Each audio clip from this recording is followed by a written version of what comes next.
nome é Helder Muteia, sou moçambicano e estou na FAO há cerca de 8, 9 anos. Estou aí no meio. E trabalhei no meu governo, fui ministro da Agricultura, vice-ministro, andei por essas lides políticas. Depois juntei-me às Nações Unidas e trabalhei primeiro na Nigéria durante 5 anos e mais tarde no Brasil por 3 anos. E agora fui colocado em Portugal. O escritório da FAO em Portugal é novo. Como sabem, a FAO é a Organização das Nações Unidas para a Alimentação e a Agricultura. E, portanto, nós cuidamos basicamente da questão da alimentação e da agricultura. Portanto, toda a componente, todo o sistema alimentar como um todo, incluindo questões ambientes, recursos naturais e tudo mais. A minha apresentação foi negociada e consultada, é uma apresentação genérica, básica, portanto não entra em alguns detalhes. Mas é uma apresentação interessante para contextualizar. Eu já tive a oportunidade de fazer apresentações similares, não exatamente com este tema, quando estive no Brasil, em muitas universidades. E cheguei à conclusão que era extremamente importante para quem está, tanto a trabalhar em biotecnologia, ciências de nutrição, agricultura, alimentação, na área, portanto, académica, para se inserir dentro de um contexto da necessidade do mundo de resolver os problemas da alimentação. Porque há muitos desafios que eu vou falar sobre alguns, e porque tenho uma limitação de tempo, eu falarei entre 20 a 25 minutos, não mais do que isso. Eu já estive ainda a referir na Inglaterra, aprendemos the more you talk, the more they criticize you. Portanto,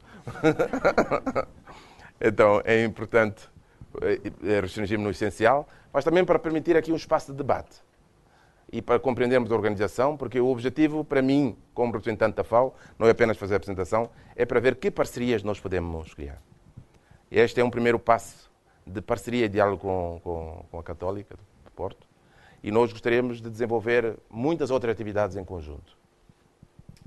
E aqui em Portugal, a FAO está inserida, como sabem, Portugal é um país desenvolvido. Não tem os problemas básicos e alimentares que os países em desenvolvimento têm a nível de food security. Aqui, falar-se de segurança alimentar em Portugal, às vezes, como referiu, vai-se para o food safety.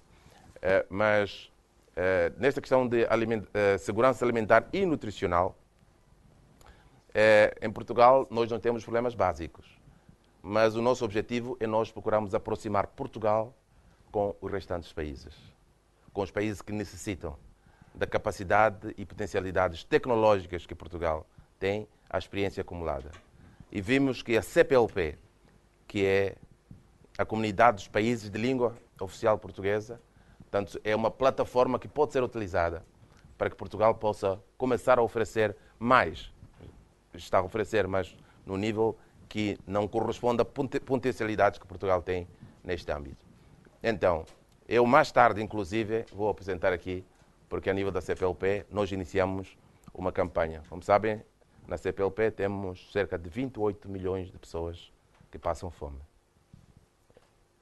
Do universo de 250 milhões, quase uma em cada 9, 8 pessoas. Portanto, é uma situação dramática. No mundo, a média mundial é ainda pior, é uma em cada 8 pessoas. E em África, portanto, os países africanos dentro da CPLP, então, temos um país como Angola, é uma em cada 4 pessoas, mas Moçambique é uma em cada 3 pessoas que passa fome. Agora imagina se uma em cada 3 pessoas nessa sala estivesse com fome. E não é aquela fome que nós temos aqui em Lisboa, quando apetece umas sardinhas assadas, um bacalhau à brás, quando apetece uma bifana ou coisa. É uma fome que dói e mata. Mas eu dizia que mais tarde vou apresentar aqui uma campanha que nós iniciamos, chamada Juntos contra a Fome na CPLP. Porque nós constatamos que os países da CPLP têm uma grande dificuldade de disponibilizar fundos para se fazerem coisas a nível da comunidade. E a CPLP assumiu esta responsabilidade de levar avante esta carroça de combate à fome. E por falta de recursos, iniciamos uma campanha para angariar fundos. E esta é a primeira apresentação em que eu vou mostrar aqui o número de telefone que as pessoas podem ligar para doar 60 cêntimos. Mas não é obrigatório. Mas no final, não tem nada a ver com a apresentação, vou pôr um número, então apresente aos amigos e tudo mais. E provavelmente com a Associação de Estudantes, como estamos a fazer em Lisboa, possamos também divulgar a campanha. E aqui não vou ter muito tempo para aprofundar a campanha, mas possamos abordar a campanha. Em Lisboa estamos a trabalhar muito com a Associação de Estudantes, que estão a levar a campanha, para nós levarmos avante esta agenda de combate à fome no mundo. Eu tenho que apontar para onde mesmo? Não está ligado? Como é que se liga isso? Terei que usar isto aqui? Também posso usar aqui. O rato. Já está. Como é que se tira aquela coisa ali em cima? Se pudesse ajudar. Ok, eu gosto muito de... Mas antes também quero pedir perdão pelo meu sotaque. No Brasil as pessoas diziam, você é do Nordeste? Não, sou da África, do Moçambique. Mas aqui é o meu sotaque. Mas por vezes o meu sotaque joga a favor, porque as pessoas ficam atentas, dizem, mas que maneira estranha de falar. Não funciona. Dá para tirar aquela coisa. Bom, este é o mapa da fome. Este é o mapa da fome. Para mostrar, isto mostra onde é que a situação da fome dói mais. Como eu disse aqui, que dói mata, onde ela dói mais. Portanto, a África subsaariana, como podem ver ali, é a região mais afetada. Moçambique, eu já dei o exemplo de Moçambique, como vem, está ali na região. Quanto mais escuro for a cor, significa que a situação é muito mais estigmatizada, muito mais dolorosa. E nós vemos a situação de Portugal, portanto, os países que estão completamente em branco são os países que têm abaixo de 5% de incidência de insegurança alimentar, portanto, no sentido de acesso aos alimentos.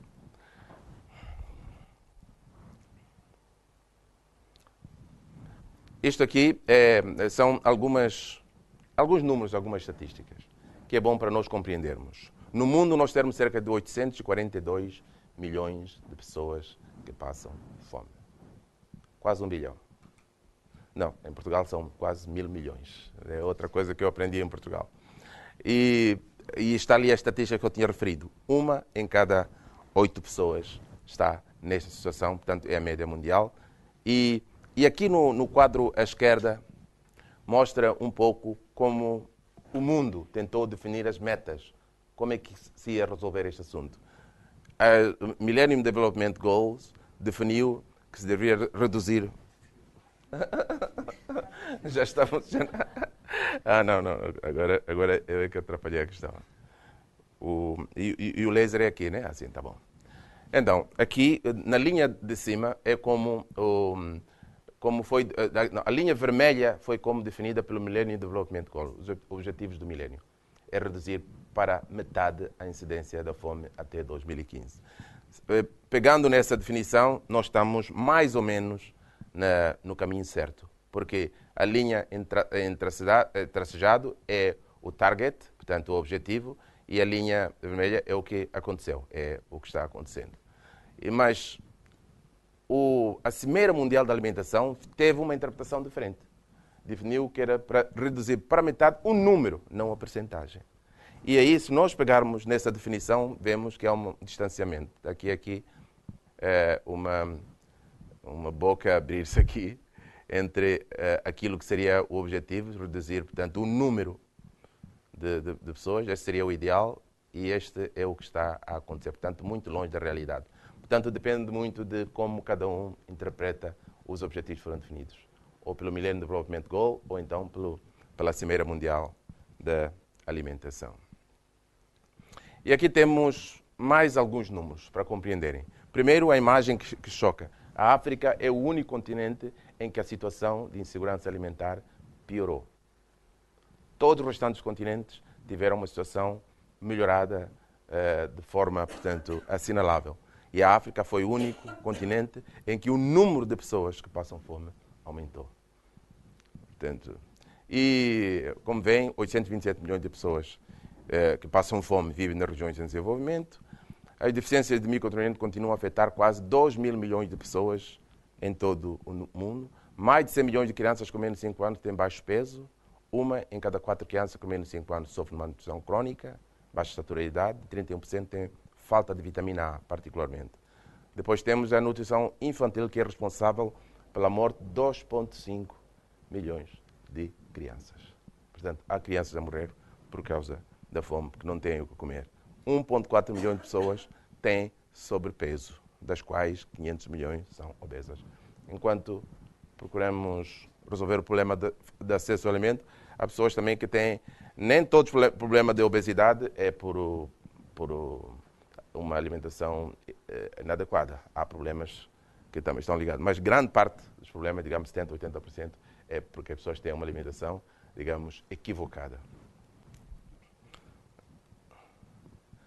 Aqui são os grandes desafios que nós temos para a segurança alimentar, como food security. Temos a demografia, a alta volatilidade de preços, desperdício de alimentos, alterações climáticas. Aquelas que estão sublinhadas, portanto, são em negrito, digamos. Eu vou entrar um pouco no detalhe, mas não é possível abordar todas. Mas gostaria que tivessem aqui a lista. Desperdício alimentar, alterações climáticas, escassez da água, que, como sabem, perto de 1.000 milhões de pessoas não têm acesso à água potável, problemas de degradação do solo, a desflorestação, globalização, sistemas de produção, abastecimento alimentar inadequados, ineficiência de mercados agrícolas, bioenergia e insuficiente investimento no setor agrícola. Mas eu vou abordar mais em detalhe os... Posso Sim, sim. perguntar?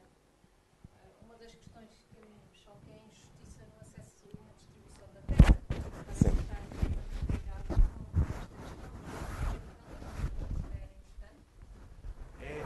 É importante, mas a gente faz uma hierarquia. Portanto, os problemas que mais estão a afetar. Mas mais tarde eu vou referir a isso. Não como foi eu referi, mas esse é um problema que ele vai ficar do processo alimentar. Portanto, quando abordamos os problemas já dentro da agricultura, quando falamos de segurança alimentar, é um campo muito vasto. Estamos a falar dos sistemas. É verdade, estava. Eu esqueci que os meus gestos. Estamos num mundo globalizado que tirar o casaco afeta tudo. digamos, quando falamos de sistemas alimentares, há muitos setores envolvidos. Então, quando eu abordar um pouco a questão da agricultura, já entro no acesso à terra, que é fundamental. Então, vamos lá começar com o problema é que os problemas são tão complexos que não dá para abordar nem todos, nem de maneira aprofundada. É o problema da demografia. Eu até, demografia, como é importante, eu tenho 3 slides sobre a demografia. O primeiro são estes dados que são importantes. Até 2050 seremos 9 mil milhões de pessoas. 70% da população será urbana. Portanto, com hábitos alimentares totalmente diferentes daqueles que nós temos atualmente. E vai haver um aumento, projeta-se um aumento da procura de alimentos de 2,1 atuais para 3 mil milhões de toneladas de cereais. E, a nível da carne, é mais dramático ainda. Quase duplica. Portanto, saímos de 270 para 470 milhões de toneladas de carne. Mas também se vai consumir mais legumes e tudo mais. Esta é a parte interessante da questão. Portanto, não pela... E temos que aumentar a produção de alimentos em 60%, segundo a projeção. Estamos a falar de projeções. Com apenas 20% da potencial de expansão sustentável das terras, das áreas cultivadas. Os ganhos, então, de onde podem vir? Só podem vir da tecnologia. Só podem vir de ganhos tecnológicos, da produtividade. Então, este aqui é um dos maiores desafios que nós temos. O outro é este. Como veem, aqui é o envelhecimento. Particularmente envelhecimento. Aqui é mais genérico de toda a população, mas a população rural é o reflexo de todo mundo. Portanto, haverá um envelhecimento da população rural. Como sabem, em 2042 haverá, portanto, mais pessoas, portanto, quase metade, acima de metade das pessoas, portanto, terão acima de 55 anos. Este é um problema. Reter jovens no campo. É preciso criar incentivos para a juventude estar interessada a trabalhar no campo. Há dias, em conversa com alguns estudantes também, dizia, se não tiver internet no campo, eu não vou lá, porque como é que ficam os meus amigos do Facebook? Então, é preciso criarmos as condições para que a juventude esteja interessada. E o exemplo do Facebook é apenas o exemplo, mais acesso à saúde, à educação, porque as pessoas querem tanto boas condições também para os seus filhos, mas também para o desenvolvimento da sua carreira. Outro desafio é este. Eu já tinha referido, 70% da população em 2050 será uma população urbana. Então, e a população rural será, naturalmente, cerca de 30%, e eles é que vão ter que produzir para todo este mundo urbano. E é importante que nós tenhamos os melhores no campo, porque senão não vamos comer do melhor. Portanto, é importante que os melhores estejam a trabalhar nos sistemas alimentares. Como eu referi antes, que é muito mais amplo e mais complexo do que só a agricultura. Aqui nós temos também um fenómeno que, digamos que é um fenómeno mais ou menos recente. Com a globalização, esta questão da alta e volatilidade dos preços tornou-se muito complexo. O primeiro, já tivemos crises de alta de preços de alimentos no passado, mas normalmente eram localizadas de fácil análise. Olha, a culpa é da seca, ou a culpa é das cheias, de qualquer catástrofe, ou da subida do preço do petróleo, mas tudo muito, muito simples. A partir de 2006, começamos a notar um comportamento estranho. É que pequenos incidentes começaram a somar-se como consequência da globalização, que somaram-se e amplificaram as crises. Os primeiros sinais foram detectados em 2006, mas a primeira crise, de facto, que aconteceu, da alta e volatilidade dos preços, foi em 2008. E lembro-se do pânico que houve em 2008. Inclusive, houve países asiáticos a tentar criar uma espécie de cartel de comercialização de arroz, como acontece com a OPEC, a Organização dos Produtores de Petróleo, para poderem controlar a comercialização E os cereais são extremamente importantes, porque os cereais ganharam uma característica diferente de transversalidade, porque estão em quase tudo. Estão na alimentação humana, alimentação animal, biocombustíveis, indústria de rações, estão em quase tudo. Portanto, os cereais são muito importantes. E, a partir de então, a FAO criou uma comissão que analisa detalhadamente o movimento dos preços e como eles se comportam. Por quê? Porque se constatou que a alta de preços, que em princípio devia ser benéfica para os agricultores, portanto, altos preços significa preço justo para os agricultores, se verificou que, por causa da volatilidade dos preços, os agricultores saem prejudicados. Um estudo do Banco Mundial demonstrou que só em 2010 foi a segunda crise. O primeiro pico foi em 2008 e logo outra crise em 2010. Portanto, em 2 anos já tivemos, e este ano, como veem, também os preços já começaram a subir. Digamos, 44 milhões de pessoas foram empurradas da condição de pobres para a condição de extremamente pobres, por causa da alta volatilidade dos preços. Porque muitas vezes os agricultores, eles vendem logo a seguir a colheita, quando o preço é baixo, mas depois um agricultor não consegue produzir tudo o que precisa para consumir. Se produz batata, depois vai ter que comprar óleo, vai ter que comprar feijão, vai ter que comprar arroz e tudo mais. E ao longo do resto do ano ele vai pagar altos preços para os restantes produtos de que necessita para a sua alimentação. Então, por isso é que nós dizemos 80% das pessoas que passam fome no mundo hoje, eles chamam-se agricultores. Portanto, dizem que são agricultores. São produtores de comida. E é paradoxal que produtores de comida passem fome. E um dos fenómenos mais culpados por isso é esta crise de alta e volatilidade de preços.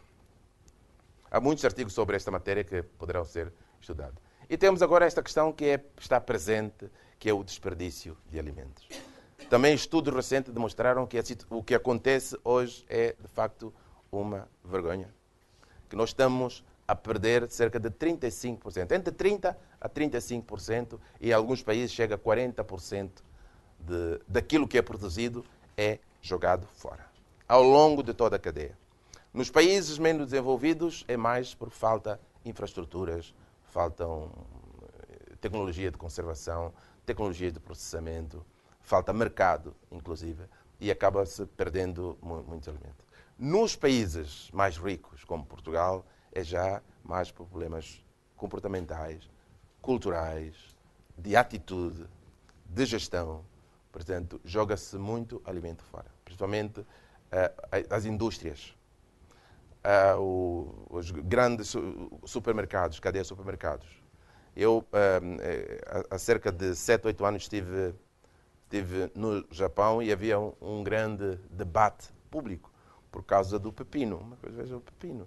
Porque os supermercados decidiram que iam vender só, queriam pôr nas suas prateleiras para ficar muito bonito, os pepinos que fossem retilíneos, assim, tinha que ser com réguas quadro, retilíneos. E tudo que tivesse uma curva e qualquer coisa assim era rejeitado. Mas, por sorte, isso suscitou debate e tudo mais, e as pessoas reagiram. E começaram algumas pessoas até a chegar lá, olha, onde é que estão os pepinos curvos? Eu quero esses, não quero os retilíneos. Foi um debate. Eu estava no Japão e eu achei interessante como o público pôde forçar, portanto, as cadeias de comercialização a reagirem. Portanto, o comércio também joga fora muitos alimentos e nós próprios, no preparo dos alimentos. Quando chegarem a casa, quem gosta de cozinhar, veja quanta comida deita fora. E também, na hora de jantar hoje, veja quanta comida vai servir, vai sobrar no prato e vai direto para o caixote de lixo. Portanto, é um problema cultural que nós temos que começar a transmitir. E importante. Mas em Portugal o problema não é muito grave. Portanto, a média mundial eu já referi, que anda entre 30% e 35%, mas Portugal, a média de desperdício é 17%, que é mau, mas não é do pior. Portanto, é preciso qualificarmos. Então, e aqui estão as estatísticas do valor econômico. 680 mil milhões de países industrializados, os países em vias de desenvolvimento, e a quantidade desperdiçada, a quantidade desperdiçada daria para alimentar as 842 milhões de pessoas que passam fome no mundo. Portanto, por isso é que nós dizemos, se todo o alimento que é produzido hoje fosse bem aproveitado, ninguém passaria fome no mundo. Claro que não é só em função do desperdício, há outros problemas sociais, económicos, que acabam afetando o acesso aos alimentos, mas já iremos com mais detalhes a isso. Porque como é que o desperdício alimentar afeta? Afeta por causa da disponibilidade de alimento. Que nós temos 3 pilares essenciais para a segurança alimentar. Primeiro é a disponibilidade de alimento, que é uma função da produção e do desperdício. Tanto a produção que tem que ser aumentada e o desperdício que tem que ser reduzido. Depois temos a questão do acesso, que é já uma função ligada à pobreza, portanto, aos rendimentos, falta de rendimento de pessoas que poderem adquirir aquilo de que necessitam. E terceiro é a utilização, que é já uma componente ligada a como compor uma dieta saudável, portanto, com todos os elementos energéticos, proteicos, vitaminas, que vocês sabem muito bem, minerais. Alguns estão exatamente a trabalhar nesta área. Aqui temos outro grande desafio, que é este, que são as alterações climáticas, que é uma situação que até bem pouco tempo as pessoas preferiam fechar os olhos, tapar os olhos. Mas a velocidade com que o impacto está a surgir, essas vozes que diziam não, já estão a ficar um pouco silenciadas. E a consciência do mundo começa a despertar, a acordar para este problema. E o problema dos gases de estufa, portanto, e particularmente o carbono, o dióxido de carbono. O dióxido de carbono porque é o gás de estufa que é produzido em maiores quantidades. Portanto, existem outros, são vários gases de estufa, mas o dióxido de carbono é aquele que é produzido em maior quantidade, portanto, tem mais significância naquilo que é o impacto, praticamente no aquecimento global. Há outros problemas ligados a mudanças climáticas, como desflorestamento e tudo mais, mas eu vou falar mais tarde disso. Mas aqui queria chamar a atenção para esta questão dos gases de estufa, que que está a acelerar todo o processo de aquecimento global, criando maior variabilidade da temperatura e chuvas, alteração na disponibilidade de água, maior frequência e intensidade de eventos climáticos extremos, que já estão a ocorrer alguns, aumento do nível do mar e da salinização, portanto, e perturbações dos ecossistemas. Estamos muito próximos, do ponto de vista do aquecimento global, do ponto de viragem que vai suscitar, portanto, mudanças mais dramáticas. E as principais consequências estão ali listadas: diminuição da produção em certas áreas, alterações na adequação de culturas e maior variabilidade da produção. São situações que vão acontecendo gradualmente, mas que vai afetar particularmente os mais vulneráveis, os mais pobres, que são sempre os mais sacrificados, e isso pode perpetuar, portanto, o problema da fome. E a agricultura. Nós, até há 20 anos atrás, e até mais tarde vou falar um pouco da Revolução Verde, a opinião pública, pelo menos, os cientistas já sabiam um pouco disso, pensava que a agricultura só podia ter benefícios à natureza. Porque a agricultura planta, faz crescer coisas, cria animais e tudo mais. A agricultura é apenas um complemento ao equilíbrio da natureza. Mas não é bem assim. A agricultura também tem pegada de carbono, basicamente, e também destrói as florestas, também pode ter muitas externalidades negativas também. Portanto, precisam ser controladas. Particularmente aqui na água, porque 70% da água que é consumida, água fresca, portanto, que é consumida pelos seres humanos, é consumida na agricultura. Grande parte dela na irrigação, mas para todo o resto de atividades agroalimentares, portanto, temos a água sempre presente, portanto, 70%. Os solos, temos aqui, muitos solos são degradados por culpa da agricultura, e temos as emissões. Ali foram apresentados 3 exemplos: dióxido de carbono, o óxido nitroso e o metano, mas há muito, é uma lista de gases de estufa. E também as florestas. Eu estive no Brasil, onde, portanto, há grande índice de desmatamento, particularmente na Amazônia. Para quê? Para criar gado e para plantar soja, basicamente. E é verdade que também a indústria das madeiras também tem uma, mas a agricultura, ela também é culpada pelo desflorestamento. Eu já tinha dito que ia chegar aí. No passado, quais são as soluções que nós íamos encontrar? Uma delas era a expansão da área cultiva, porque pensávamos que era infinito o mundo, né? Parece até uma constatação recente que o mundo é finito. Mas no passado nós respondíamos a essas grandes necessidades, ao crescimento da demanda, através de expandindo a área de cultivo. Mas já referi que até 2020 a expansão sustentável, podemos expandir mais, mas aí estaremos a matar o planeta, seria de não mais do que 20%. E no passado tivemos também o recurso à Revolução Verde, que foi interessante, porque nós celebramos muito a Revolução Verde. Já devem ter falado da Revolução Verde, que foi boa e tudo mais. Foi importante num contexto, mas hoje, quando olhamos para trás, vemos que a Revolução Verde deixou algumas marcas negativas. É verdade, aumentou a produção de cereais, é verdade, conseguimos solucionar imediatamente alguns problemas, mas os problemas ambientais não foram abordados, foram, aliás, agravados. E o porquê? A Revolução Verde era baseada mais em sementes de qualidade e uso massivo de agroquímicos. E substituição do trabalho humano com máquinas. Então, isto e substituição do processo ecológico por inputs químicos, portanto, fertilizantes. E tudo isto teve consequências ambientais. Nessa febre de produzir mais, tal e demais, houve muito desflorestamento, portanto, no mundo. Portanto, estas duas soluções do passado não são as soluções que nós vamos precisar para o futuro.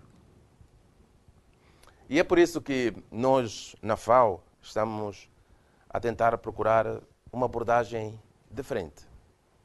Estamos a produzir pacotes e a trabalhar mais, a pegar mais os nossos problemas de segurança alimentar, digamos, no sentido de food security, como sistemas alimentares, que é uma coisa muito mais complexa, que leva em consideração não apenas aquela componente agrícola de produção de alimentos, mas também o ambiente e tudo mais. Todo mundo que nos rodeia e a sustentabilidade social também.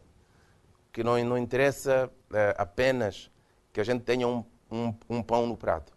É importante saber como é que esse pão foi produzido. se danificou o planeta ou se foi produzido com dignidade. Portanto, um pão produzido por um escravo não tem o mesmo sabor que um pão produzido por uma pessoa livre. Então, é muito importante. O património da dignidade é importante. Quando nós falamos, portanto, é sustentabilidade económica, sim, mas também ambiental e social. Portanto, essa sustentabilidade social é o património da dignidade que todo ser humano precisa. Portanto, como esse foi produzido, se as pessoas que participaram nesse processo fizeram com liberdade e dignidade.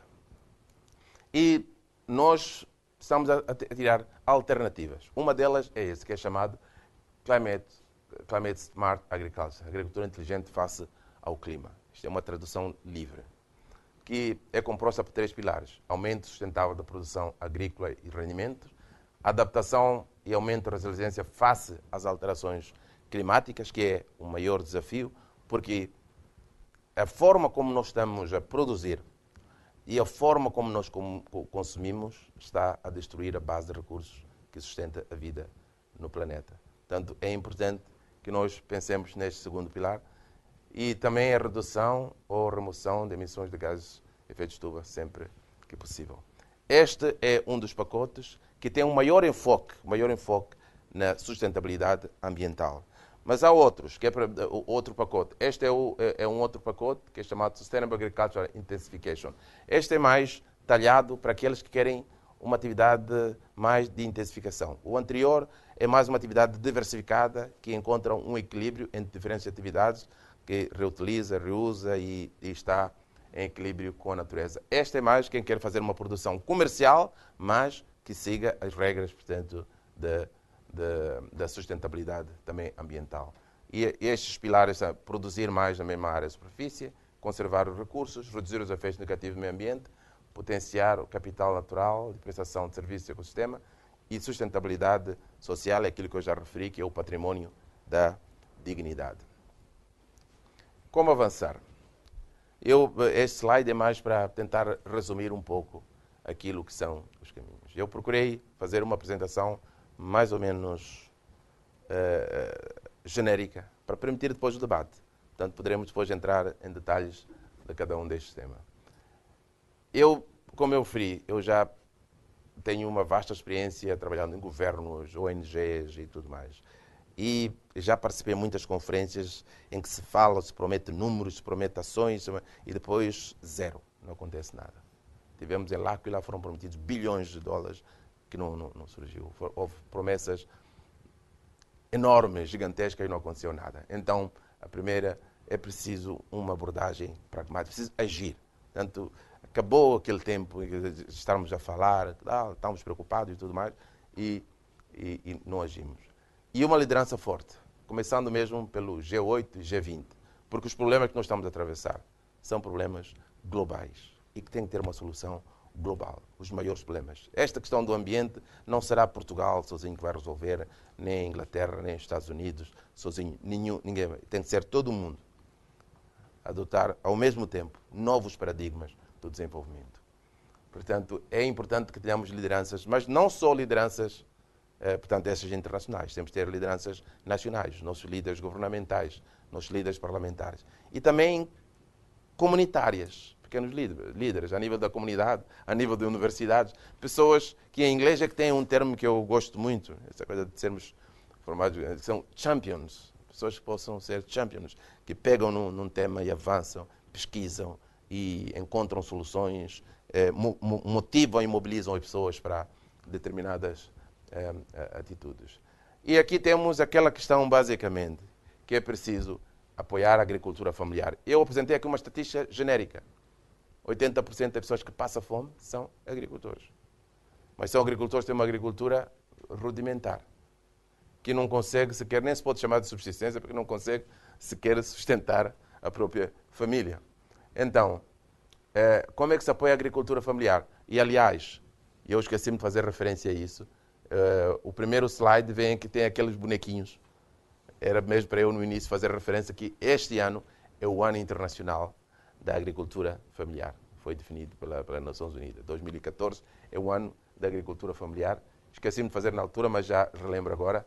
E estes são os grandes desafios que nós temos que essa agricultura familiar, basicamente, particularmente na África subsaariana, no sul da Ásia, enfrenta, que é o problema de acesso à terra, basicamente, acesso à água, acesso a mercados, tecnologia e crédito. E também seguro agrícola. Portanto, todo o pacote financeiro, aqui está só o crédito como uma componente importante. Porque o crédito é mais importante? Porque nós estamos agora a recomendar os agricultores a adotarem novas tecnologias. E essas tecnologias custam dinheiro. Então temos que criar mecanismos de crédito para que eles possam investir nas novas tecnologias e nas novas oportunidades. Mudança de paradigmas ligados ao desenvolvimento. Já fizemos referência a isso, que é a sustentabilidade e mudança de atitude perante o alimento, combater o desperdício, investimentos públicos e privados em infraestruturas, tecnologia, formação e educação cívica. São os campos de ação que eu disse, quando disse que é preciso ação privilegiados. Portanto, investir em infraestruturas, em tecnologia, formação e educação cívica. E cooperação. Ninguém se vai desenvolver sozinho, praticamente os países em desenvolvimento. Ninguém vai encontrar as soluções. Então, como é que nós resolvemos? É através da cooperação. É por isso que o escritório da FAO veio para Portugal, para poder promover, facilitar, aproximar Portugal aos países que necessitam. Os países têm que colaborar. E chamem-lhe cooperação sul-sul, cooperação norte-sul, cooperação triangular, o que quiserem. Mas é preciso cooperar, é preciso colaborar. Portanto, esta ênfase é extremamente importante. Não só partilhar tecnologias, mas também o comércio é uma forma de colaborar e cooperar. E precisamos de novos quadros institucionais. Portanto, para essa mudança de paradigma, nós precisamos de políticas públicas, precisamos de legislação, precisamos de novos organismos, novas formas de organização, precisamos de, já na linha a seguir, que a pequena agricultura, a agricultura familiar, possa aumentar o seu capital social, possam ter uma voz. Porque um grande problema que a agricultura familiar enfrenta hoje no mundo é que, apesar do seu papel histórico, porque todos sabem que a agricultura familiar ela coloca 70% daquilo que nós comemos no nosso prato. Portanto, do que nós consumimos, 70% vem da agricultura familiar. Esta é uma estatística, é uma constatação, mas ela não tem voz. E particularmente nos países em desenvolvimento, porque eles são comunidades muito pobres, muito vulneráveis. E têm um capital social muito baixo. Porquê? Porque não estão organizados. Quando estão organizados em cooperativas e associações, eles aumentam o seu capital social e passam a ter uma voz mais forte, mais poderosa, e que pode ser ouvida pelos políticos e também por todo o resto da comunidade. E também precisamos para combater este problema de alta e volatilidade de preços, problema política de estabilizadoras de preços dos alimentos. Porque naturalmente, esta é uma questão muito complexa. Eu não fui muito a fundo da questão da alta de preços. Eu referi aqui que a alta de preços, ela não é, em princípio, não devia ser uma coisa má para o agricultor, mas depois, na realidade, ela acaba sendo má, por causa da complexidade, portanto, do mercado. Para os médios e grandes agricultores, até é. O estudo demonstra que os médios, os grandes agricultores, eles ganham quando o preço dos alimentos sobe. Mas aquele grupo que é mais vulnerável, aquele grupo que é o nosso objetivo, aqueles que estão desprovidos de meio, eles são prejudicados. E como humanidade, nós estamos a estar sensíveis a isso. Que não podemos permitir que haja pessoas, portanto, que em vez de ver estejam a vegetar Então, precisamos de políticas estabilizadoras de preço. De preços, não só, porque um dos problemas da alta e volatilidade dos preços, portanto, não é só uma questão de alta de preço, é a volatilidade, a forma abrupta com que ele sobe e desce. Não permite que o agricultor planifique, não permite que ele tenha uma situação mais estabilizada, mais previsível, portanto, na sua relação com o mercado. Eles vivem muito no seu dia a dia e cada vez que acordam, portanto, a situação no mercado mudou, isto encontra de forma desprevenidos e isso prejudica completamente. Então, este é o último slide. Muito obrigado por esta oportunidade.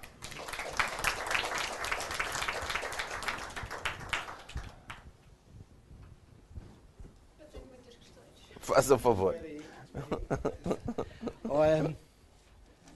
Muito obrigado, Dr. Freire, excelente intervenção. Eu, vergonhosamente, esqueci-me de apresentar quando eu apresentei o Dr. Helder no início, esqueci-me de dizer que, e vimos aqui na forma que falou, tem experiência governativa também, chegou a ser vice-ministro e ministro da Agricultura de Moçambique, portanto, eu peço muito desculpa não ter mencionado isso antes, mas realmente nota-se também na forma de convicta e de pormenor com que está a nos comunicar. Portanto, parece que há algum interesse deste lado de fazer perguntas? Eu, por acaso, me esqueci da minha esferográfica também, que se alguém me puder emprestar uma para tomar nota, se pudessem dizer também os nomes cada vez que... Okay. Agora sim, eu posso me centrar ali para poder olhar para as pessoas. Alguém gostava de fazer uma pergunta antes de eu passar a palavra à professora Margarida? E já sabemos que isso vai durar um bocado. Ok. Se não se importa, Margarida, eu passo primeiro José António. Eu tenho muitas perguntas, Margarida. Pode fazê-las. Primeiro a sua identificação, por favor. Meu nome é José António Couto e eu trabalho aqui na escola como professor e investigador. Não, eu só tinha uma pergunta, era só para perceber melhor aquela linha de apoio que falou à agricultura familiar. Uhum. É para prestar apoio a agricultores já estabelecidos ou pretende-se que surgem aqui novas famílias a dedicarem-se à agricultura? Se enquadra também a parte das cidades e a população urbana neste tipo de apoio?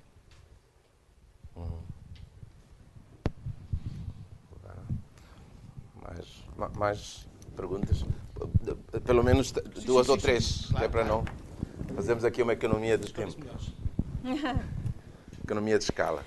Aquilo que mais me deixou com a adrenalina a correr nas veias, não, tenho a impressão que não é nas veias, mas foi direto ao coração, foi quando me disse, e a nós todos, que para resolver a equação do aumento da população e da limitação da Terra num planeta redondo, a solução estava e só podia vir da tecnologia. E eu fiquei de cabelos em pé, sinceramente.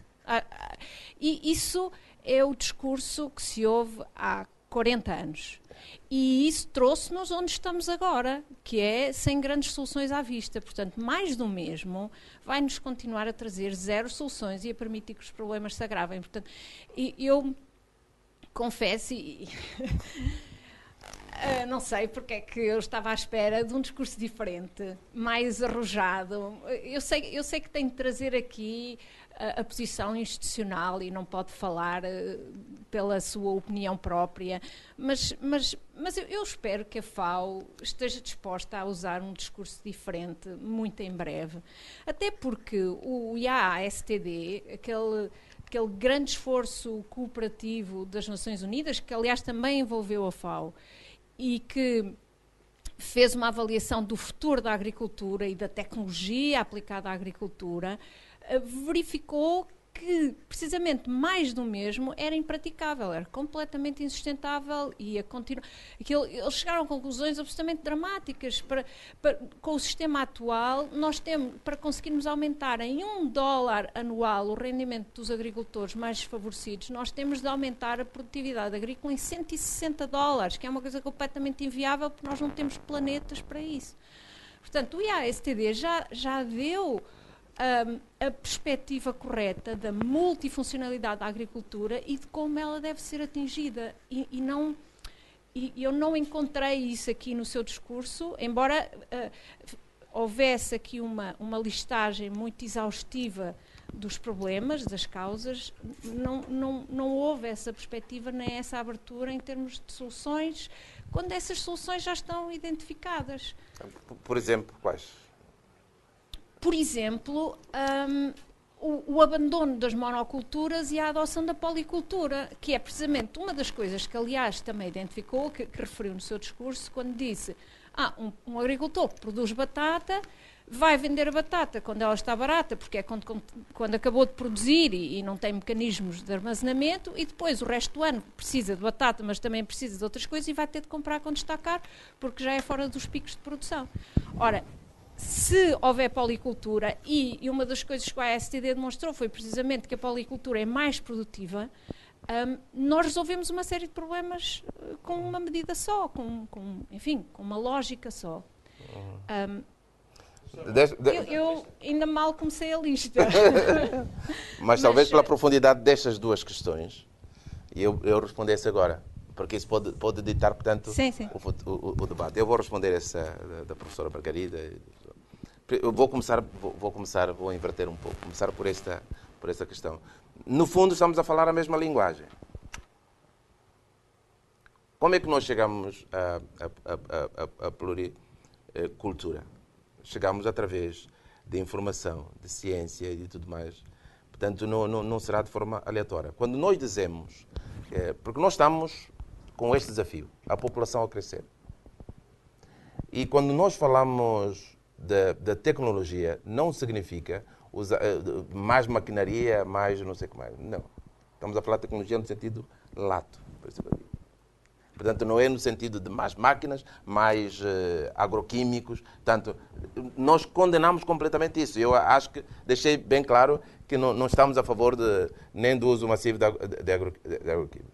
Isto lembra-me, há dias eu também estive num debate, eu passo a vida de debate em debate, e o debate era mesmo sobre a biotecnologia, a importância da biotecnologia. E havia uma apresentação de um dos participantes que dizia, não, nós já estamos cansados dos GMOs e tal, não sei o que mais. Então eu disse, mas quem foi que disse que biotecnologia é sinónimo de engenharia genética que altera e tal, e que gera... A biotecnologia é um campo vasto, gente que tem uma história milenar. Portanto, os que estão a fazer aqui sabem, desde a fermentação e tudo mais, tudo isto é biotecnologia. E foi impressionante a reação do tal estudante foi, afinal, tudo isto, a fermentação, a cultura de tecidos, afinal, eu pensei que biotecnologia fosse apenas GMOs e tal. Não, é verdade que há bem pouco tempo as pessoas começaram, desde que começou a falar da polêmica dos GMOs, algumas pessoas quando lêem biotecnologia já estão a pensar logo na manipulação genética. Em relação à tecnologia, quando nós dizemos tecnologia, significa que os passos que nós vamos dar têm que ser baseados na ciência, no conhecimento, na investigação. É este o sentido que a FAO dá.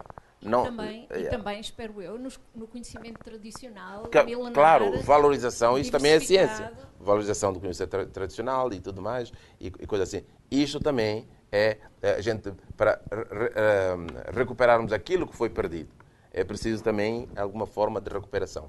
Portanto, no fundo, estamos a falar a mesma coisa. Só que provavelmente eu não fui tão direto a dizer, olha, não mais, porque provavelmente não sabemos. Temos que deixar que as coisas tenham alguma flexibilidade. Portanto, discursos muito extremos também já vimos que não ajudam muito.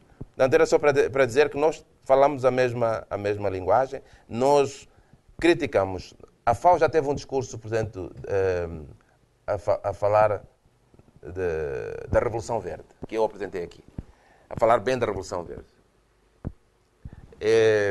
Mais tarde, a FAO começou a mudar o discurso. E a FAO, o segundo discurso que a FAO veio é que não, precisamos de uma Revolução Verde-Verde. Significa uma revolução verde, que aumenta a produção, ok, mas que tenha em consideração o ambiente. Mas já nem isso a FAO já diz. Porque o conceito de Revolução Verde está tão estigmatizado naqueles 3 princípios de uso de agroquímicos, de uso massivo de maquinaria, de interferência, portanto, nos processos naturais. E de grande perda de biodiversidade. E de grande perda de biodiversidade, que é uma das polémicas. Hoje não vai ser debate sobre isso, mas no debate que nós tivemos sobre os GMOs, portanto, é exatamente isso. É que é uma situação, é partir para o desconhecido. E então a gente tem que se precaver. Mas também a FAO evita um discurso de dizer, olha, não... Portanto, tudo o que nós fazemos, qualquer passo que nós dermos, tem que ser baseado, portanto, na investigação, na ciência. E este é um princípio que a FAO abraça com muita força. A agricultura familiar. Esta é a segunda questão que eu queria responder. Porque eu dei importância, não porque estejamos a falar de linguagens diferentes, mas porque, de facto, é o tema que este ano nós temos que salientar. E ainda bem que voltou a colocar e colocou esta questão de agricultura familiar. Naturalmente, para quem vive em Portugal e conhece a agricultura familiar, sabe que a agricultura familiar na Europa é diferente da agricultura familiar, por exemplo, em Moçambique. Totalmente diferente. Porque a agricultura familiar aqui em Portugal, provavelmente, grande parte dela, também temos aqueles que são pequeninos, com 2, 3 hectares, mas grande parte delas é uma agricultura que até utiliza tecnologia, está modernizada e tudo mais, minimamente modernizada, necessita de mais apoios, mais ou menos. Mas quando vamos à África e o sul da Ásia, nós encontramos aquelas pessoas que, para além dos problemas de terem pequenos pedaços de terra, não terem acesso à terra, e mais ainda, problemas culturais. Se calhar quem não tem a experiência da África e da Ásia não sabe que, por exemplo, as mulheres em algumas culturas em África não podem ter acesso a terra, ser titulares de um pedaço de terra. É proibido culturalmente. E isso traz muitos problemas. Portanto, há muitos problemas que têm que ser resolvidos. Então, quando nós falamos de apoio a essa agricultura, começamos pelos agricultores que já existem. Portanto, aquela comunidade que é vulnerável. Portanto, os que já existem precisam para poderem integrar-se na economia. É verdade que não são só problemas da produção agrícola, há problemas de acesso à água, problemas de acesso à saúde, problemas de analfabetismo, que também estão. Mas, particularmente, no campo agrícola, são estes os grandes desafios que eles têm. É acesso à terra, portanto, que eles possam ter um pedaço de terra. Segundo, que possam ter acesso a tecnologias, portanto, e não precisam de grandes, quando digo tecnologia, não são aquelas coisas muito grandes, são tecnologias práticas e simples, para que eles possam integrar-se no mercado, que não sejam vítimas daquilo que em inglês chamam technological treadmill, que os pequenos agricultores são sempre os últimos a adotar a tecnologia e acabam sempre perdendo, acabam sempre ficando na cauda. Portanto, e acesso aos mercados, porque nesses países as pessoas produzem e não têm onde vender. E quando têm onde vender, é a preço extremamente injusto, porque nós temos um intermediário que é um explorador, um oportunista e que tira vantagem da falta de conhecimento das pessoas, do analfabetismo. É por causa destes fatores também que a alta e volatilidade dos preços prejudica essas pessoas, porque são pessoas que não têm o conhecimento do comportamento do mercado, portanto, produzem e vão vender e não sabem que, guardando mais algum tempo, poderiam... tentando outras parcerias, ou negociando antes os preços. Dizer, olha, eu posso produzir, mas só te vendo ao preço Y e Z. Por isso é que eu falei aqui das associações, para poderem aumentar o capital social. Há cooperativas que criam condições de armazenamento. Aqui na Europa tivemos grandes cooperativas, por exemplo, para os laticínios, a produção do leite, a produção do queijo, a produção de tudo mais. Portanto, inicialmente é aqueles que estão a produzir, mas naturalmente nós estamos numa sociedade muito dinâmica. E é importante, falei aqui da questão demográfica, muita gente vai deixar o campo para a cidade. E nós precisamos de garantir que alguns saiam da cidade do campo. A juventude, um dos fenómenos que acontece hoje é que os jovens vão para a cidade, para a Universidade Católica no Porto, formam-se, mas depois já não querem voltar à sua aldeia. Não têm incentivos para lá voltar. Criam porque a cidade, ela vicia. Então, criam os vícios da cidade. Dizem, mas eu vou lá àquele fim do mundo para fazer o quê? Por isso é que o tal estudante falou do Facebook. Se não tem internet, nem pensar. Porque os seus amigos são amigos de Facebook.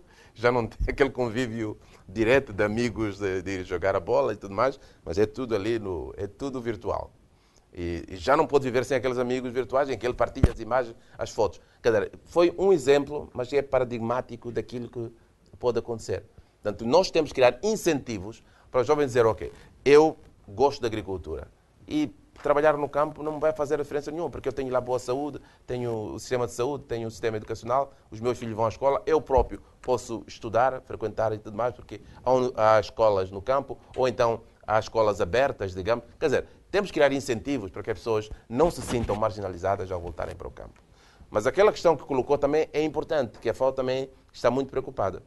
É que, com este movimento demográfico para as cidades, muita gente vai ficar ali na fronteira. Quer dizer, eles o que sabem fazer é a agricultura e chegam à cidade e só estão perante o cimento.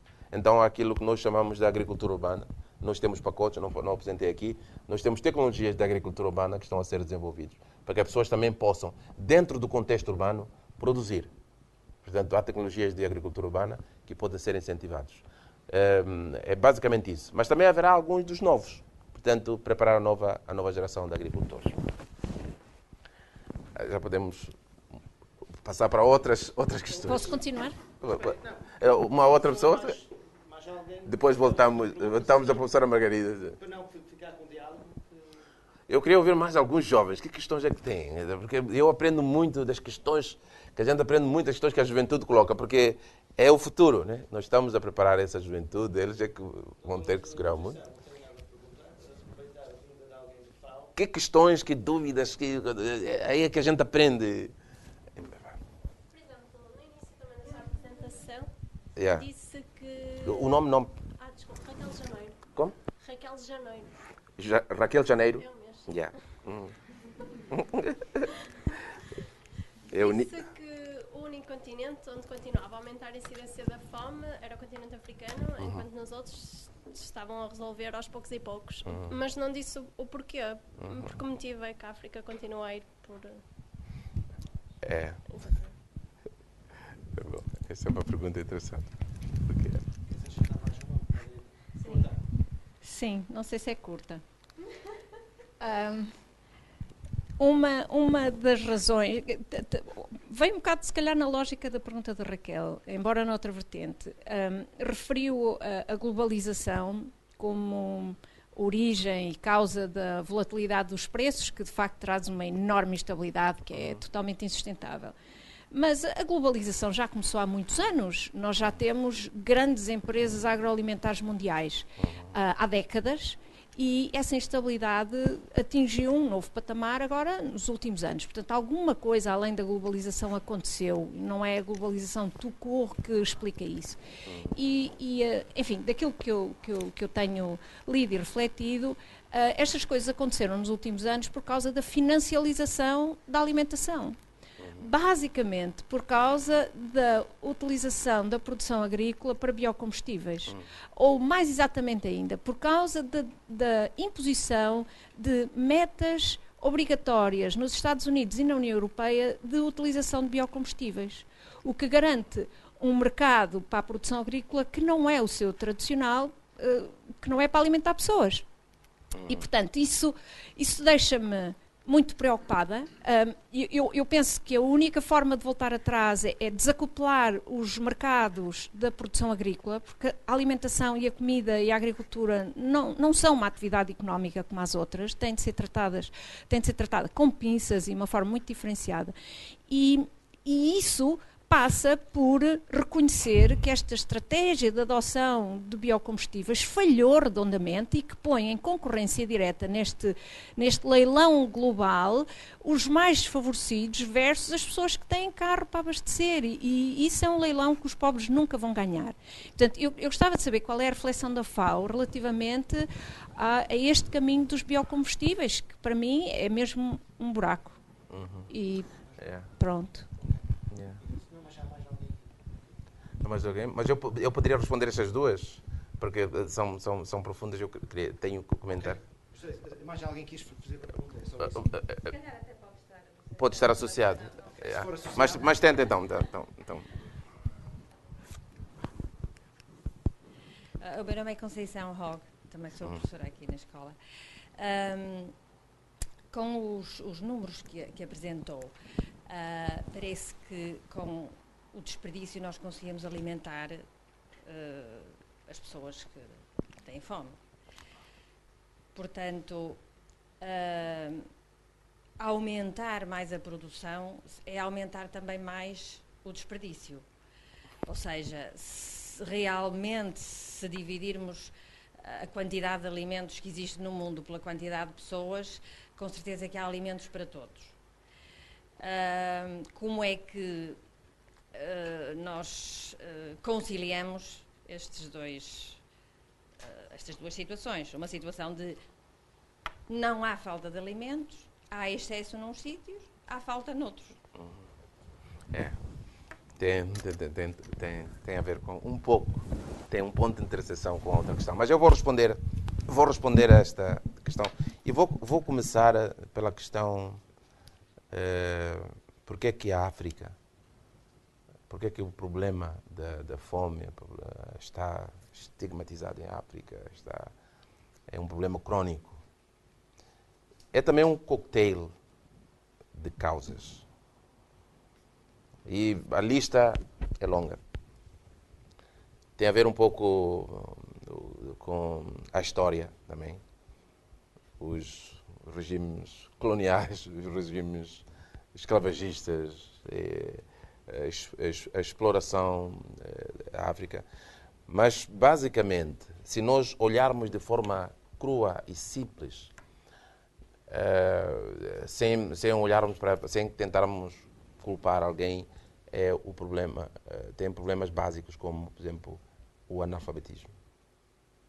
É um problema grave em África. E o problema de falta de infraestruturas básicas. Portanto, temos comunidades que praticamente vivem na pré-história. Então, essas pessoas, para acertarem o passo, para se integrarem para a economia como está organizada agora, é muito complexa. As pessoas estão encurraladas ali num ciclo de pobreza. E para além disso, temos outros problemas, como os conflitos e as crises. Se acompanha os noticiários, em África há muitos conflitos, muitas crises, muitas guerrinhas, inclusive situações que levam a mortes de pessoas, deslocação de pessoas, conflitos. Sabe o que está acontecendo na Nigéria? Tem estado a acompanhar agora, né? O rapto das 200 raparigas, mesmo em Moçambique, ameaças de guerra. Em Angola viveu quase 19 anos de guerra, Moçambique 16 anos de guerra. Então, tudo isso, esses conflitos, acabam também complicando o esquema. E eu chamei a atenção ali para as lideranças. Precisamos de uma nova geração de líderes. Mas, infelizmente, nós temos em África problemas de corrupção, eu tenho que reconhecer. Há problemas de corrupção nas nossas lideranças que impede que alguns dos nossos líderes, em vez de serem um fator para o desenvolvimento, são um fator para retardar, são retardadores do desenvolvimento. Portanto, há muitas, é uma lista enorme de causas, mas também temos, por exemplo, as catástrofes naturais que acontecem. Por falta de infraestruturas, por falta mesmo de sistemas de aviso prévio. Nós temos situações de cheias. Eu ouvi falar das cheias que aconteceram em Moçambique, não é? Em 2000, que destruíram não só a infraestrutura, mas também matou muita gente. Inclusive, uma das imagens que saiu, que as mulheres davam parto até penduradas nas árvores, abandonadas completamente. Ficavam ali, algumas delas, semanas penduradas nas árvores, e foi dramático. Então, as catástrofes, não só cheias, mas também as secas. Portanto, na região do Sahel, que é uma das regiões que, em inglês, hotspots, um dos lugares que tem mais problemas hoje, que é a região do Sahel, é uma seca prolongada. É verdade, por exemplo, os Estados Unidos também está a atravessar agora uma situação de falta de chuvas, mas a capacidade tecnológica dos Estados Unidos é diferente do Sahel. Então, nos Estados Unidos não foi reportada nenhuma morte direta por causa da seca, mas no Sahel morrem todos os dias centenas de pessoas por causa da seca. Então, este é um cocktail de causas que origina isto. A questão da globalização. Eu concordo consigo. A globalização, ela não é a causa, mas é o acelerador. Para que todos esses fatores rapidamente se combinem e rapidamente tenham um impacto. Porque o que foi novo na crise de 2008 e 2010 não é que os picos do preço tenham acontecido, porque já aconteceu várias vezes antes. Mas o problema é como elas se espalharam para todo mundo. Quer dizer, é uma crise que acontece, por exemplo, a crise de 2008, como é que foi ocasionada? Foi o problema na Ásia, que teve problemas de produção do arroz, e ao mesmo tempo subiu um bocadinho o preço do combustível, não é? Do combustível, do petróleo mesmo, do crudo, e também secas na região norte da África. E rapidamente isso se combinou e o preço a nível global, quer dizer, se espalhou. Isso foi acelerado pela globalização. Em 2010, como é que começou a crise? Foi uma seca na região Rússia e Redondezas, que é a região maior produtora de trigo.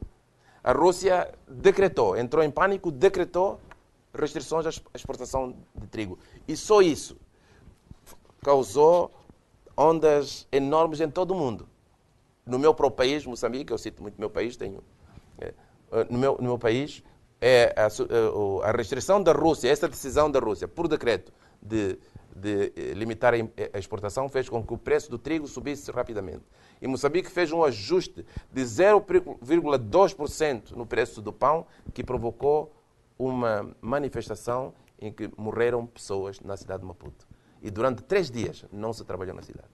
Por causa de um aumento. Aqui em Portugal, ninguém iria pensar, um aumento zero, ninguém estaria, se calhar, muito tão preocupado com isso. Se calhar alguns marchassem na Avenida da República, mas não no sentido de haverem mortes e toda a cidade ficar paralisada por isso. A mesma crise de 2000, eu estava no Brasil, só para explicar como a globalização é complexa. Eu estava no Brasil quando começou a crise de 2010. E, de repente, o preço dos cereais subiu, o preço do milho e da soja no Brasil deu um salto qualitativo. Por causa da globalização, o proprietário, quer dizer, o camionista está com a soja no caminhão, a caminho do porto, e muda 3 vezes o proprietário. O caminhão está a andar, mas as pessoas estão a comprar, portanto, e o indivíduo recebe, não, dirige o caminhão agora para a coisa, porque agora isto pertence a um chinês que comprou. E é um preço mais. Portanto, o dono da Suíça que tinha comprado achou uma oportunidade e vendeu ao chinês. E o milho já vai. E então, essa procura fez com que o preço do milho e da soja subisse no Brasil e ficou muito caro produzir ração no Brasil, de repente. Então, o que é que aconteceu? Aconteceu que os produtores de frangos decidiram não comprar pintos. Os pequenos. Os grandes, naturalmente, têm outros acordos. Mas os pequenos decidiram não comprar. E o que é que aconteceu? Lá em Moçambique, um massacre massivo de pintos. Que eram toneladas, caminhões e caminhões de pintos ainda vivos, que eram atirados. As pessoas nunca pensaram que aquilo gerasse uma crise. Mas foi lá a imprensa e filmou os pintos ainda em buracos, a serem tapados por bulldozer, deu uma crise no Brasil. Então, para explicar como uma simples crise na Rússia, que depois foi também exacerbada por uma seca nos Estados Unidos, fez com que... E aquela questão dos biocombustíveis, é verdade.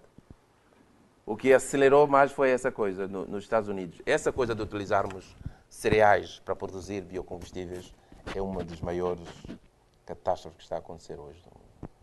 Porque afeta diretamente o mercado dos cereais. E nos Estados Unidos existem até metas, né? E são subsidiadas com dinheiro público. Isso é que também faz com que o público seja.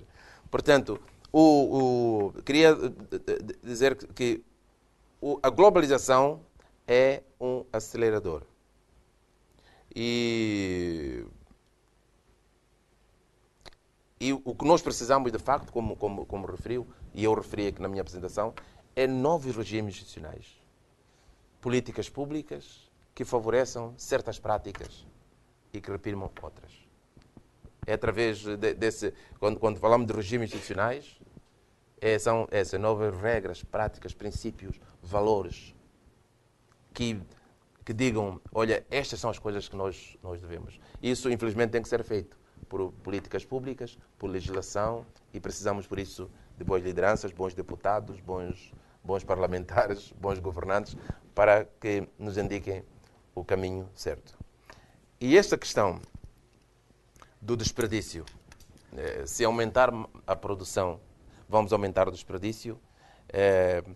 Na realidade, a questão do desperdício também é muito complexa.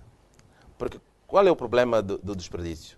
O desperdício não é apenas aquele alimento que é jogado fora. É mais complexo do que isso. Porque produzir, porque algumas pessoas podem dizer, não, por exemplo, quem participa num festival, é na Espanha, né? Tem o Festival da Tomatina, de jogar tomate. Portanto, o indivíduo que pega, lança, joga tomate, ele diz, não, eu comprei o tomate, portanto eu trabalhei, eu joguei o tomate. Mas não é apenas aquele preço, não é só o sacrifício humano que foi utilizado para produzir o tomate, mas também tem aquilo que é a pegada de carbono. Portanto, é tudo a somar. Portanto, é o sacrifício humano que foi investido, mas também o que custou ao ambiente, à natureza. E se nós conseguirmos reduzir o desperdício, naturalmente, o esforço que temos de fazer para produzir mais vai ser minimizado. Por quê? Porque vamos garantir maior disponibilidade de alimentos. E só o facto da pessoa não jogar fora significa que o mercado vai reagir. Portanto, a procura vai reduzir e então vai estabilizar não só os preços, mas também a pressão na produção. E as pessoas são gananciosas, que produzem por tudo, que não se importam sacrificar tudo. A sua própria saúde, a vida, o próprio planeta. Portanto, não terão essa pressão de querer aumentar a produção. Então, eu concordo consigo no sentido em que temos que olhar um pouco para essa questão, no sentido de reduzir o desperdício para garantirmos maior disponibilidade. Mas o aumento da produção é inevitável. Enquanto a humanidade continuar a multiplicar-se, é importante que nós continuemos a ter disponibilidade de alimentos. E essa disponibilidade é garantida ou reduzindo o desperdício ou produzindo mais. Não temos saída. A não ser que a gente tenha, por decreto, a gente defina que, olha, a partir de agora, cada grupo de 10 pessoas só pode ter 2 filhos. Até a própria China, que tinha o decreto... Em vez de só ter 2 filhos, só pode ter 2 euros. Só pode ter 2 euros. Até a própria China, que tinha a política de um casal, um filho, agora já fez a revisão. Porque por causa da sustentabilidade social. Se eu quero fazer o segundo filho, por que é que por decreto? Então, o que é que eles fizeram? Monetarizaram isso. A pessoa paga uma multa porque mais um filho tem custos sociais, custos económicos, custos... Então, é pagar pelas externalidades de trazer mais um filho ao planeta. Então, eles agora monetarizaram. Saiu uma lei agora na China, que é possível ter um segundo filho desde que pague Y. Portanto, porque ficaram ali entre a espada e a parede. Manter por decreto. Ninguém quer. Eu tive uma menina, quero ter um rapaz agora. Ou tive um rapaz, quero ter uma menina agora. Então, é uma questão muito complexa, muito complexa. Podemos continuar? Eu não sei, normalmente nós limitamos um bocado o tempo, mais para não abusar Eu não tenho limitação. Eu vim para o Porto para discutir e eu já estou a aprender muito. Vocês não imaginam cada pergunta, eu tomo aqui nota. Já viram que eu dou sempre exemplos de debates anteriores. A gente aprende muito por cada colocação, mas então, se há uma limitação, é do vosso lado. Mais por questões de saúde, De sustentabilidade. Mas eu posso, mas antes de fechar, eu tenho que mostrar um slide que eu prometi. Eu ia também perguntar isso, mas se alguém tem alguma coisa... Eu já vou mostrar o slide. Portanto, este é o número que podem ligar para contribuir 60 cêntimos. A juventude, vamos lá. A minha questão... Olá, meu nome é Sim, Helena. sim. Acho que isto não está a funcionar. O seu nome é? Helena. Ana. Ok. Helena. Helena. Okay. Sim. A minha questão prende-se com alguma curiosidade que tenho em relação àquilo que vai referir a seguir. Que tipo de ações é que a FAO tem, não necessariamente congressos ou cimeiras, mas em que o cidadão comum possa intervir e interagir com a organização? Com a FAO ou com a CPLP? Com a FAO. Com a FAO, em que um cidadão comum possa interagir.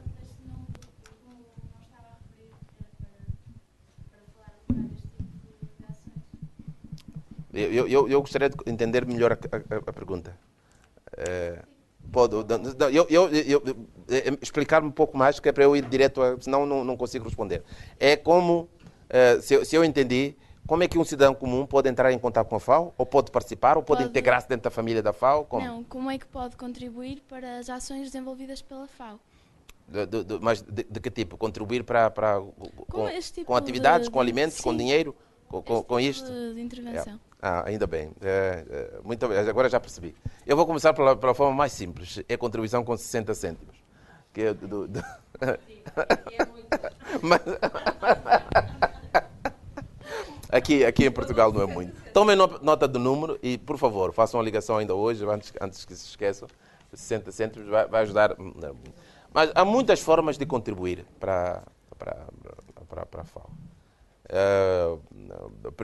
Os que têm a oportunidade, tanto como eu, que tive a oportunidade e o privilégio de integrar o sistema das Nações Unidas, eu ofereci-me, concorri e participei, portanto, porque achei que era importante, já tinha dado o meu contributo ao meu país, que era possível dar um contributo mais alargado, portanto, ao mundo, e através das Nações Unidas. Mas a FAO tem um site em que as pessoas podem perceber. Há muita coisa a acontecer dentro da FAO. E em função da especialidade, por exemplo, desculpa, qual é a sua área e que área que trabalha? Na área de nutrição. Nós temos um departamento de nutrição que tem um conjunto de atividades, um conjunto de ações, que pode interagir como trabalhador ou estudante, pode interagir. Mas também se pode voluntariar para as iniciativas da FAO. Por exemplo, pode oferecer-se para ir trabalhar na Guiné-Bissau, por exemplo, durante algum tempo, como voluntária, portanto, num grupo de estudantes, porque organizamos alguns grupos de estudantes que vão fazer trabalhos que ao mesmo tempo servem de trabalhos de pesquisa para os estudantes. Portanto, há estes pacotes. É uma das minhas missões aqui em Portugal, é poder organizar esses pacotes, porque nós temos com a Espanha tudo isto muito bem organizado e anualmente vão cerca de 3.000 estudantes espanhóis, portanto, para todo o mundo, organizados por grupos voluntários da FAO. E no sistema de Nações Unidas no geral. Porque isto, quando digo FAO, também tem o sistema das Nações Unidas no geral. E depois tem este tipo de iniciativas que nós fazemos. Por exemplo, nós lançamos esta campanha Juntos contra a Fome na CPLP, que inicialmente é uma campanha de angariação de fundos, mas os fundos vão ser aplicados em projetos. Projetos, por exemplo, de criação de sistemas de regadio, organizar um banco de multiplicação de sementes, ou então um grupo de mulheres camponesas que nós temos, e temos algumas comunidades em que as mulheres viúvas estão organizadas, que nós possamos ajudar, ou então programas de alimentação escolar com horta escolar, por exemplo, a produção e tudo mais, ou então mesmo alimentação direta, comprando dos camponeses para alimentar a escola. Portanto, há todo um manancial de atividades que podem ser desenvolvidas. Então, querendo participar, eu deixei o meu e-mail aí, não é? Pode falar comigo, ou a minha colega, que chama Ana Muller, por isso é que eu perguntei, é Ana ou Helena? A Ana Muller, que podemos olhar para o seu caso ou os casos, e nós gostaríamos de começar a criar um núcleo aqui na Universidade, aqui na Católica. Não é qualquer universidade, mas é cidadão do mundo, não é? Está bem-vindo. Mas pode estar integrada no grupo da universidade, porque as universidades hoje em dia não têm fronteira, né? As empresas próximas, as unidades e até as famílias, elas interagem com... E as universidades são um bom foco porque ela depois oferece a capacidade, portanto, o tal capital social para se comunicar com essas organizações. Posso saber, é de outra universidade? Se quiser comunicar conosco, para a gente integrar também a sua universidade e tudo mais, seria bom. Portanto, podemos ter o privilégio que temos agora com a Católica aqui no Porto, que é um grande privilégio.